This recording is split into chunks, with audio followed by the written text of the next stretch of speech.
అండి ఈరోజు కట్టుచారు ఎలా చేయాలో చూసేసుకుందాం.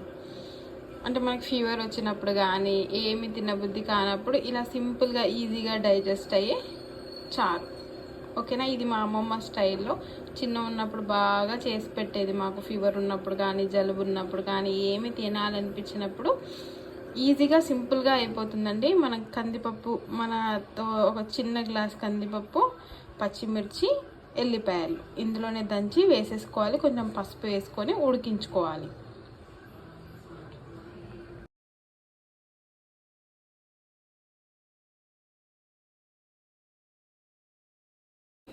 సాల్ట్ వేసుకోండి.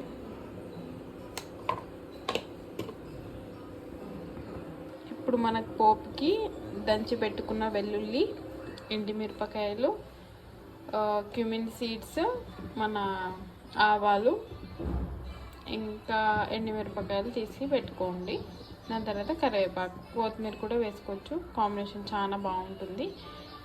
ఒకసారి ట్రై చేసి కమెంట్ చేయండి ఎలా వచ్చిందో. ఇంగువ మాత్రం మర్చిపోకండి, పోపులో ఇంగువ డెఫినెట్గా వేయండి. ఓకేనా, బాయ్.